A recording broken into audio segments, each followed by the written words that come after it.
Hello there everyone, welcome back to another video about a children's trading card game. We will be continuing the series going over the Gate Ruler Set 5 card reveals today. I hope you guys are excited. It's looking like we are very rapidly approaching the tail end of the reveals here. I think there is one more scheduled week as of the time of this recording, or like roughly that. And then I think there are a few more cards, so we'll see what happens with that. Though I think still like over a month or so till the actual set releases in Japan, so we will need to see if there's going to be more card reveals coming. But yeah, as of every single one of the previous weeks, there has been a banger after banger over the last few days. So let's go ahead and get started, and we can talk through all these newly revealed cards. So we begin with our first card here, Michael the Punisher. This is a level 2 Atlas 5/2/2 unit. It's a deity, a warrior, and a knight.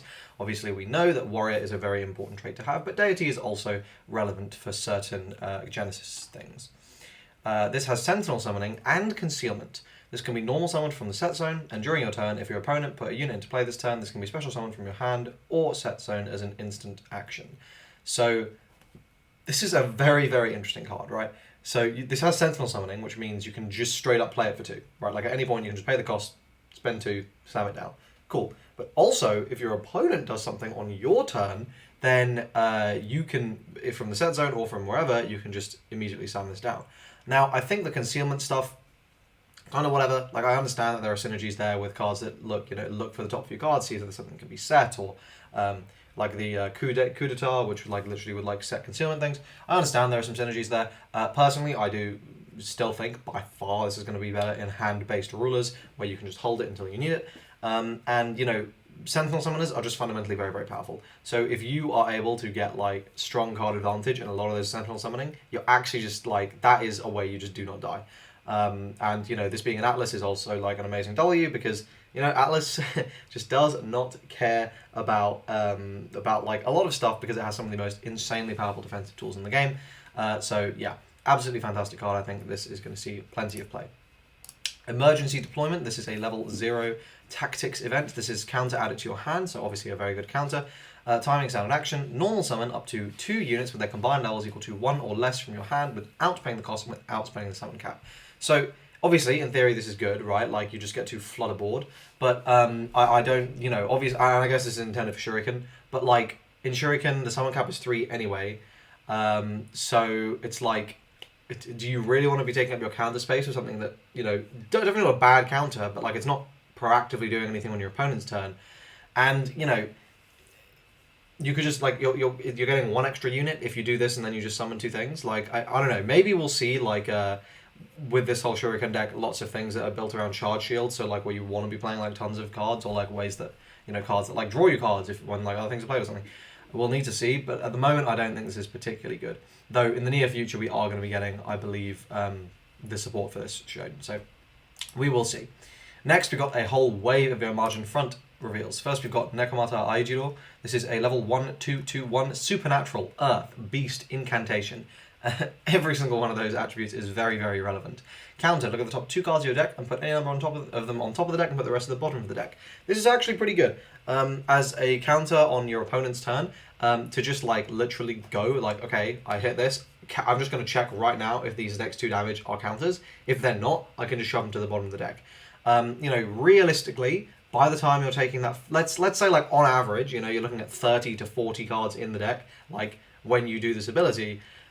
That's not bad. That's, that's 2 cards out of that. That is noticeably increasing your odds of, actually, we're talking I don't know, roughly, 4% on average, something like that. 4 to, it gets higher, right, and go all the way up to 10%, right, when you're down to 20 cards. But, let's say on average, 5%, your odds are boosted of, not seeing a card without, counter. You just get to shove this to the bottom of the deck. Or, you can stack them in certain orders, you can just guarantee it. You can, potentially do some plays knowing that's what's happening. I don't know, I think it's a decent counter. Nothing crazy, but, it's decent. The TD, choosing your Imagine Front a unit of level 0 in your graveyard and special summon it. So, okay, cool, you just get something out. The ability is called Call of the Haunted, so, yep, lovely Yu-Gi-Oh reference there. The OD is the 100 Yokai March level 1, though, which checks a Supernatural unit of level 1 or less. And this is going to be a staple for in Drive Supernatural. In other Supernatural or your Imagine Front based decks, I'm less confident this is going to be super strong. But it seems okay. But definitely this is a staple in Drive. Okay, and then we've got Yatonakami. This is a level 1, 332, so good stats. Supernatural Demon Lord, nice attributes as well. Selection Separation, turn 2. Standard action, DR2, send another allied unit to the graveyard, draw 1 or drive 1. Now I think this is much better in Drive decks, because drawing a card is nice, driving a card is better, because you just get to play it for free. And, you know, DR2, just start clearing, like, you know, your garbage units, right? Like, this is a card that will just convert your level 0s into potentially something better. Yeah, I like this card. I think it's pretty good.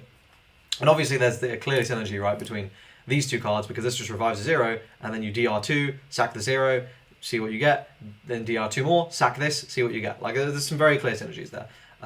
Or potentially, like, in Drive you wouldn't sack the 0, you would top check for it. But, like, you know, if it goes off, then you vibe it. Okay, then we've got Dance of Tigers. This is level 2 event. Deity and Incantation. So, obviously, good attribute there for the Kinemia Koga deck. Sorry, not Kinemia Koga. The Genesis summoning, you imagine, dude. Anyway. Remove from the game one card you have in your hand or in play. Choose one. Choose one enemy unit of level 3 and destroy it. Choose one enemy field card and destroy it. You cannot remove this card from the game, like, with its effect. So you have to neg 1 to do this effect. And, like, yeah, okay. But it's during the main phase, which isn't a massive deal with summon caps in this game. So, you know, you can play around that. But, like, you know, this doesn't say level 3 or less. Then I might be like, okay, alright. This is only level 3s or only fields. I just don't think this is good. Like, this is way too expensive for what it does. Yeah, I just don't think this is good at all. Next up, we've got Tigerman of Mount Horai. So this is a Supernatural Warrior, Earth Beast, level 2, 542. You know, again, fantastic attributes there. Good stats. Enhance, Supernatural or Warrior or Beast. Very versatile enhancement there with Charge Shield. And it has charges against Breakthrough. So, potentially, you just suck in one of your crap level 0s, and this is a 542 Charge Shield Breakthrough unit. In Supernatural, in Warriors, in Earths, in Beasts.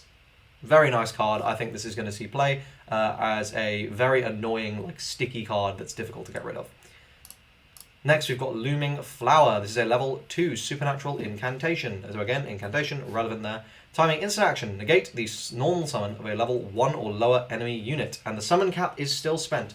This, I think, is going to entirely depend on, like, how prevalent these lower level units are in the format. And honestly, from, like, the card pool we're seeing, it really does look like this is something that's potentially going to be worth playing.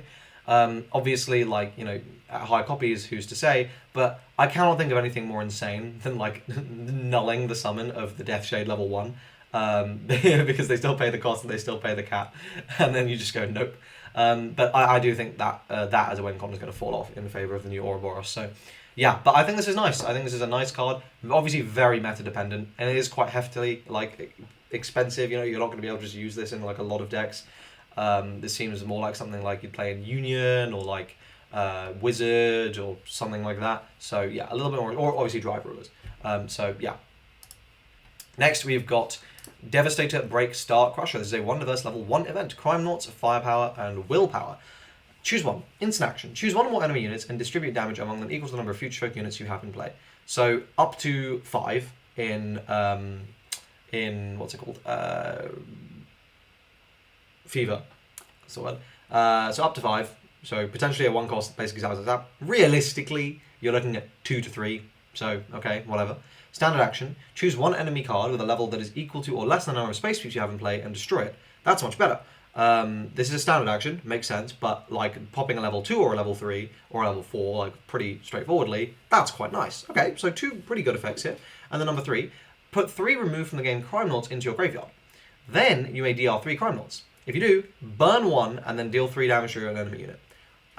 Another really decent card. I think this is going to see plenty of play in these, like, Future Folk, Space Peeps, like, decks. The Crime Nought effect is nice, to, like, getting back things that are potentially just being removed from the game. I think this is, like, a versatile, pretty good card. Nothing crazy. It'll probably see play at a couple of copies. Yeah, seems good. Space Racer 11. So we've got another Space Racer here. It's a level 1, 331. This is an Owl Supernatural Darkness Racer. So, again, stacked on the attributes. TD, Ultimate Future Sight. Name a card. Reveal the top card of your deck. If it's the card you named, and it's level 3 or lower, play it without paying the cost. Otherwise, return it back and shuffle your deck. Effects of the Observer. Standard action, send this to the graveyard. Choose one enemy set card and send it to the graveyard. While this ability is on the gate, the chosen card cannot be played. So this is obviously a really, really interesting card, right? Like, as level 1, if you are able to stack your deck in some way, and we know there are cards that can do that, that will let you, like, you know, either look at the top few cards of your deck or put something, like, right on top.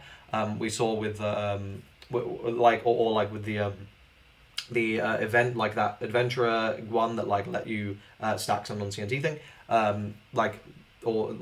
there are ways to stack something really good on top of your deck. So you play this, you get it for free, and then you sack this to pop a set.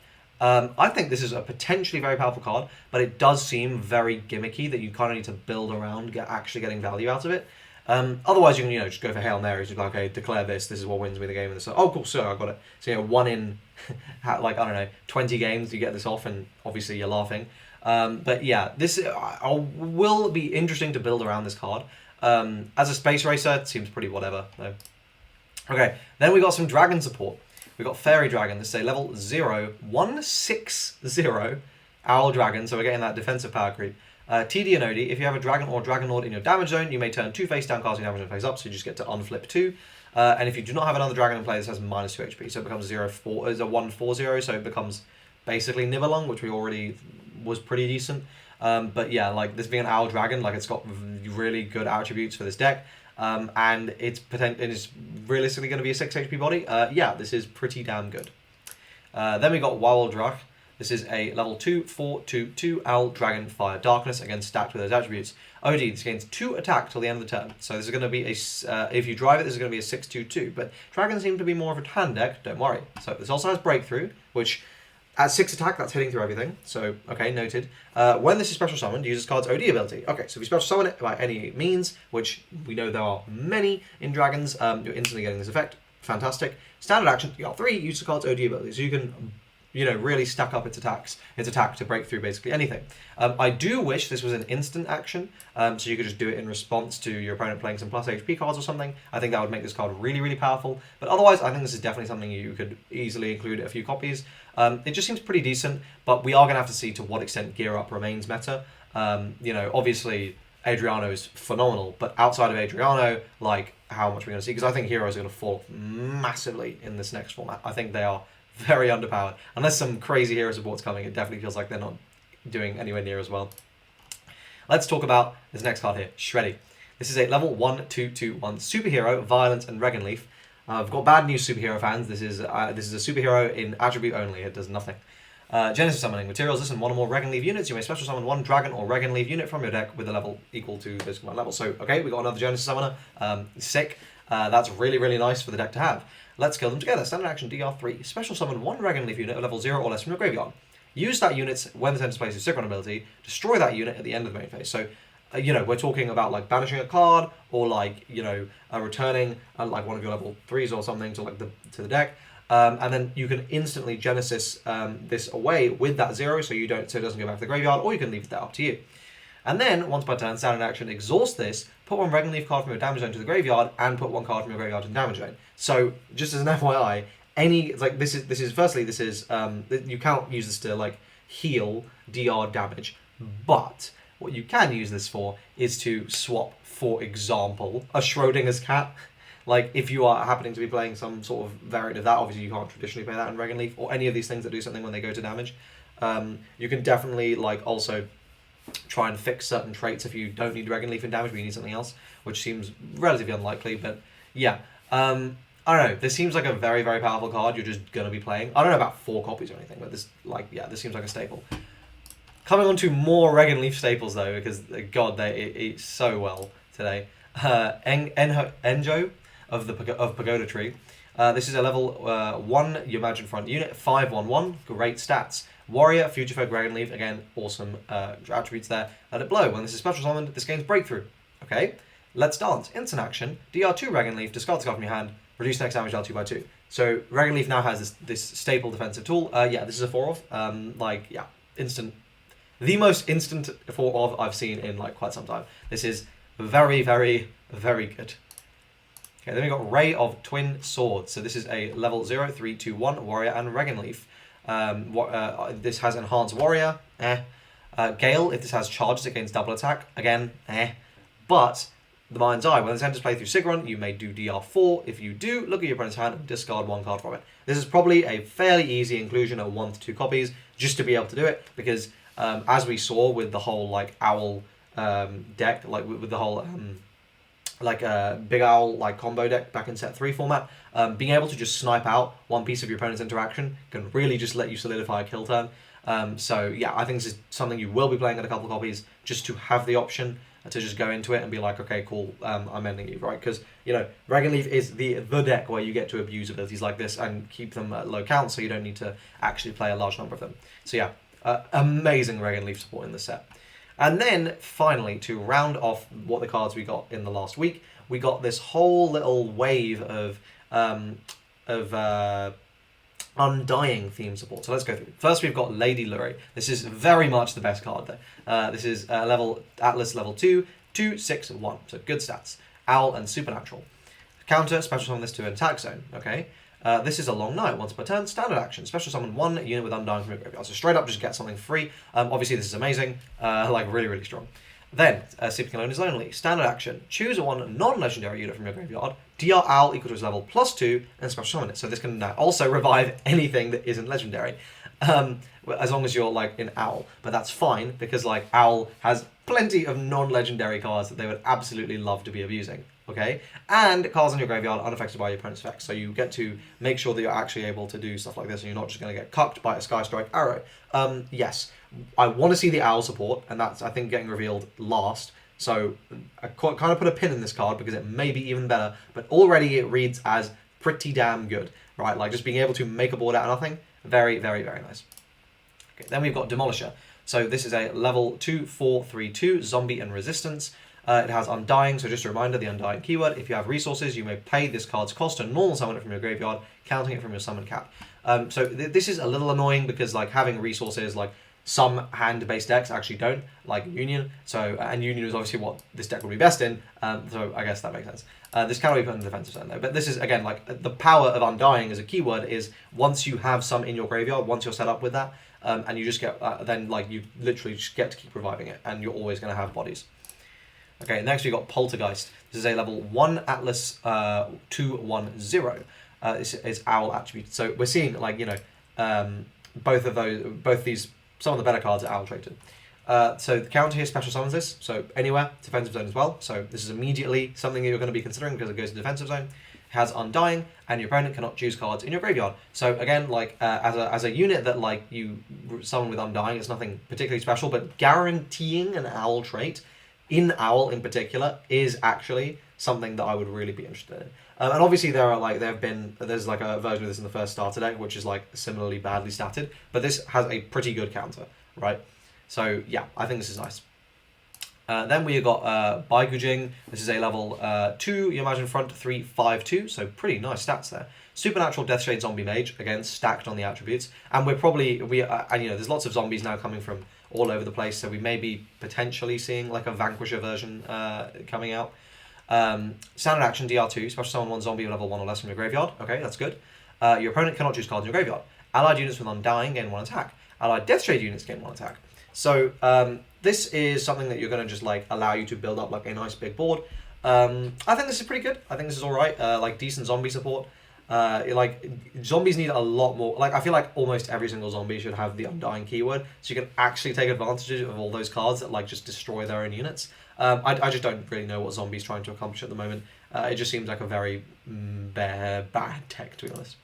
And then finally we got Junction of Claws. This is a level 1 Imagine Front 3/3/0 Supernatural Deathshade Zombie. It has Undying, so you can just bring it back, and it cannot be put to defensive zone, and your opponent cannot choose cards in your graveyard. This card in your graveyard. So this is like, again, it's just got some good attributes, but I don't think this one's particularly stellar. Really, to me, the two ones that like stand out as like this might be something really good. Absolutely, Lady Laurie. This card seems like a powerhouse, and then Poltergeist as just like a consistency thing.